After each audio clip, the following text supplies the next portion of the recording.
আসসালামু আলাইকুম। ইফাতারা সুরভি স্বাগত জানাচ্ছি এনটিভির দুপুরের খবরে। ক্রাউন সিমেন্ট শিরোনাম দেখছিলেন, এবার পুরো খবর। 6 নবজাতকের মৃত্যুতে ভারী হয়ে উঠেছে রাজধানীর আদ্দিন হাসপাতালের বাতাস। কান্না আর বিয়োগ বেদনায় সন্তানহারা পরিবারে চলছে শোকের মাতম। ভোরে মগবাজার আদ্দিন হাসপাতালের দ্বিতীয় তলায় পোস্ট অপারেটিভ ওয়ার্ডে এই মৃত্যুর ঘটনা ঘটে। গ্যাস লাইন লিকেজ বা অন্য কোনো যান্ত্রিক ত্রুটির কারণে এই ঘটনা ঘটতে পারে বলে ধারণা করছে পুলিশ। এই ঘটনায় গঠিত তদন্ত কমিটিকে 72 ঘন্টার মধ্যে রিপোর্ট দেওয়ার নির্দেশ দিয়েছে স্বাস্থ্য অধিদপ্তর। হাসান মাহমুদের report.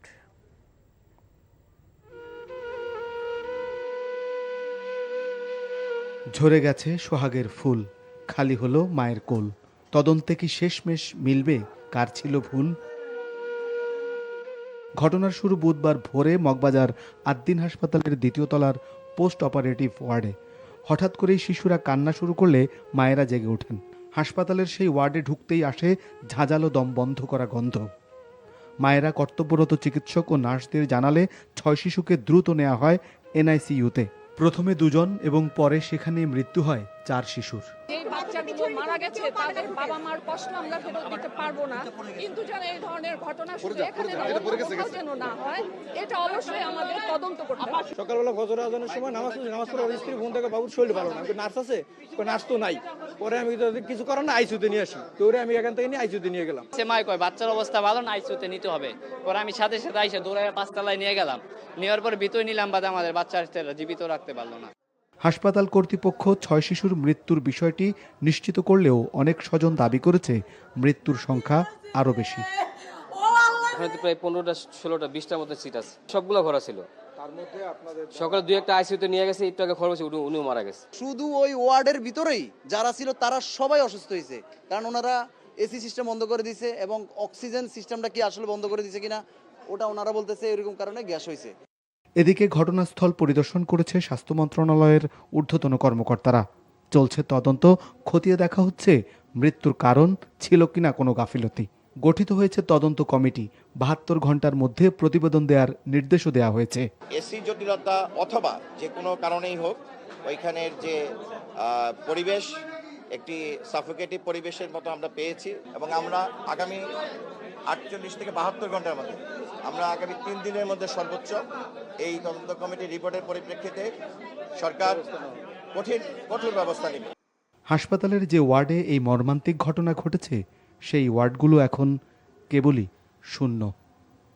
Hasan Mahmud, NTV news, Dhaka. এই বিষয়ে আরও জানতে চাচ্ছি আদ্দিন হাসপাতালে, সেখানে আছেন আমাদের স্টাফ করেসপন্ডেন্ট সালাউদ্দিন কাদের। সালাউদ্দিন, দুর্ঘটনার পর হাসপাতাল কর্তৃপক্ষ এই ব্যাপারে কি বলছে?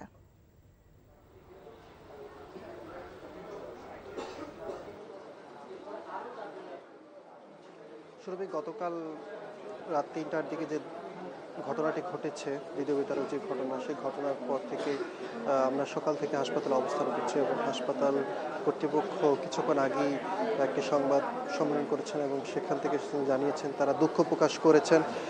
দুঃখ প্রকাশের পাশাপাশি তারা বলেছেন যে তদন্তের রিপোর্টে যেটা আসবে সেই অনুযায়ী তারা সিদ্ধান্ত গ্রহণ করবে।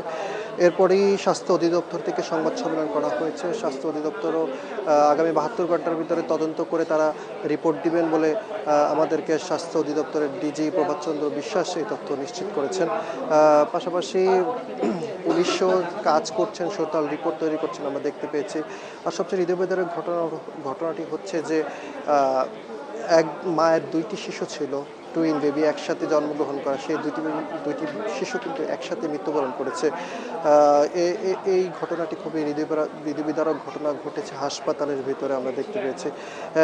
এছাড়া হাসপাতাল কর্তৃপক্ষ স্বাস্থ্য অধিদপ্তর জানিয়েছে যে ওয়ার্ডের ভিতরে যে ঘটনাটি ঘটেছে সেই তারা অলরেডি সিআইডির মাধ্যমে তদন্ত করার জন্য তারা এখানে কাজ করছেন এবং কাজ করার পর সেই ওয়ার্ডটিকে তারা সিলগালা করে দিবেন এবং সিলগালা করে দেওয়ার পর তারা 72 ঘন্টা পর যে সিদ্ধান্ত আসবে সেই সিদ্ধান্ত অনুযায়ী পরবর্তী পদক্ষেপ নেবেন বলে আমাদেরকে স্বাস্থ্য অধিদপ্তর থেকে নিশ্চিত করা হয়েছে। তো এই ছিল এখানকার পরিস্থিতি। জানছিলাম নবজাতক মৃত্যুর খবর। পবিত্র ঈদুল আজহার বাকি আর মাত্র কয়েক ঘন্টা। পরিবার স্বজনের সঙ্গে ঈদ করতে শেষ মুহূর্তে বাড়ির পথে ছুটছেন মানুষ। সকালে কমলাপুর রেল স্টেশনে উপচে পড়া ভিড় থাকলেও বেলা বাড়ার সঙ্গে সঙ্গে যাত্রী চাপ কিছুটা কমেছে। এদিকে মহাখালী বাস টার্মিনাল পরিদর্শনে এসে সড়ক পরিবহন ও সেতুমন্ত্রী শেখ রবিউল ইসলাম জানিয়েছেন, ঈদ যাত্রার স্বস্তিদায়ক করতে সব ব্যবস্থা নেওয়া হয়েছে। বিস্তারিত নাহিদ প্রিন্সের রিপোর্টে। জীবনের ঝুঁকি নিয়ে ঈদের আনন্দ পরিবারের সঙ্গে ভাগ করে নিতে শেকড়ের টানে বাড়ি ফিরছেন মানুষ। তবে গত দুদিনের তুলনায় বুধবার যাত্রী চাপ কম, কিন্তু ট্রেনের শিডিউল বিপর্যয়ে ভোগান্তিতে পড়েছেন উত্তরবঙ্গের যাত্রীরা। আমার ট্রেন হলো 11:15 জয়ন্তিকা এক্সপ্রেস, কিন্তু এখনো মনে হয় প্ল্যাটফর্মে আসে নাই। এদিকে কর্তৃপক্ষের দাবি, টিকিট ছাড়া অতিরিক্ত যাত্রী ওঠায় নিরাপত্তার স্বার্থে ট্রেন কিছুটা ধীরগতিতে চালাতে হচ্ছে। উত্তরবঙ্গে কিন্তু অনেক দূর, আমরা 400-500 কিলোমিটার বা 600 কিলোমিটার পথ একটা ট্রেন পাড়ি দিয়ে যেয়ে আসে। সেই ট্রেনটার সঠিক সময় ধরে রাখা, বিশেষ করে ঈদের সময় যে সতর্কতা অবলম্বন করে, সেটি ধরে রাখা আসলেই কঠিন। বাস কাউন্টারগুলোতেও দেখা গেছে ঘরমুখো মানুষের ভিড়। আলহামদুলিল্লাহ কোনো ভোগান্তি নেই, যা ভাড়া তাই। এসির ভাড়া 500 টাকা। রেগুলার ভাড়ায় নিচ্ছে আজকে, কিন্তু আজকে তো ভোগান্তি দেখতেছি না। দুপুরে মহাখালী বাস টার্মিনাল পরিদর্শনে আসেন সড়ক পরিবহন ও সেতুমন্ত্রী। অতিরিক্ত ভাড়া আদায়ের বিরুদ্ধে হুঁশিয়ারি দেন তিনি। সবাই চায় ঈদকে পুঁজি করে, এখন যাত্রীর চাপ আছে, সেখানে কিছু বেশি নেওয়া যায় কিনা এই প্রবণতা জেনারেশন আমাদের আছে, কিন্তু যেখানে আমরা অভিযোগ পাচ্ছি সেখানে ব্যবস্থা নিচ্ছি। দুর্বৃত্তায়ন, সেটাকে তো আপনি রাতারাতি চেঞ্জ করতে পারবেন না। শত ভোগান্তি, শিডিউল বিপর্যয় আর পথের ক্লান্তি শেষে ট্রেন কিংবা বাসের ইঞ্জিন যখনই সচল হচ্ছে, তখনই যাত্রীদের চোখে মুখে ফুটে উঠছে স্বস্তির হাসি। Nahid Prince, NTV news, Dhaka. ঈদের দিন সকাল থেকে ঢাকা সহ উত্তরাঞ্চলের জেলাগুলোতে হতে পারে বৃষ্টি। সকালে আবহাওয়া অনুকূলে না থাকলেও বেলা বাড়ার সাথে সাথে বৃষ্টি কমে আসবে বলছে আবহাওয়া অফিস। তবে বৃষ্টির কথা মাথায় রেখে প্রস্তুত জাতীয় ঈদগাহ। ঈদ জামাতে অংশ নেবেন রাষ্ট্রপতি এবং প্রধানমন্ত্রী। নাজিবুর রহমানের রিপোর্ট। বৃষ্টির শঙ্কা মাথায় নিয়েই হাইকোর্ট সংলগ্ন ঈদগাহ মাঠ এখন পুরোপুরি প্রস্তুত। সুরক্ষা ব্যবস্থা আছে অতিবৃষ্টির কথা মাথায় রেখেই। ঈদের বাকি আর মাত্র কয়েক ঘন্টা। এ সময় ঈদগাহ মাঠ পরিদর্শন করেন স্থানীয় সরকার প্রতিমন্ত্রী। সাথে ছিলেন দক্ষিণ সিটির প্রশাসক ও ডিএমপি কমিশনার। ঈদের প্রধান জামাতের প্রস্তুতি, বৃষ্টি শঙ্কা আর নিরাপত্তা নিয়ে প্রশ্নের জবাব দেন তারা। পবিত্র ঈদুল আজহার জাতীয় ঈদগাহ ময়দানে ঈদের জামাত অনুষ্ঠিত হবে সকাল 7:30। ইতিমধ্যেই ঈদগাহ ময়দানে সকল প্রস্তুতি সম্পন্ন হয়েছে। আল্লাহ আমাদের সহায় হবেন।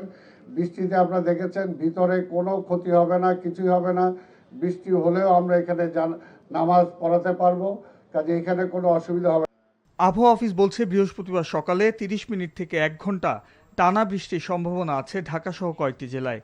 যেখানেই বৃষ্টি শুরু হবে না কেন, সেটা হলো 30 মিনিট থেকে সর্বোচ্চ 1 ঘন্টা। এই সময়ের মধ্যে বৃষ্টি হয়ে আকাশ মেঘমুক্ত হয়ে যেতে পারে। বৃষ্টির স্থায়িত্বকাল বেশি না হওয়ায় ঈদের আমেজে ভাটা পড়ার সম্ভাবনা কম বলছেন আবহাওয়াবিদরা। Nazibur Rahman, NTV news, Dhaka. রাজধানী হাটগুলোতে চলছে শেষ মুহূর্তের পশু বেচাকেনা। হাটে বেশি বিক্রি হচ্ছে ছোট এবং মাঝারি আকারের গরু। তবে গত কয়েকদিনের তুলনায় ঈদের আগের দিনের চিত্র কিছুটা ভিন্ন। টানা বৃষ্টি, কাদা আর চাহিদার তুলনায় অতিরিক্ত পশু সরবরাহ সব মিলিয়ে রাজধানীর হাটগুলোতে কিছুটা কম দামে বিক্রি হচ্ছে গরু। বৃষ্টিতে ভোগান্তি বাড়লেও শেষ সময় বিক্রি বাড়বে বলে প্রত্যাশা ব্যাপারীদের। জুবাইর প্রধানের রিপোর্ট। ঈদের বাকি আর মাত্র কয়েক ঘন্টা। উৎসর্গের এই উৎসবে অন্যতম অনুসর্গ কোরবানির পশু। শেষ সময় এসেও দেশের বিভিন্ন জায়গা থেকে এখনও ট্রাক, পিকআপ ভর্তি পশু ঢুকছে রাজধানীর হাটগুলোতে।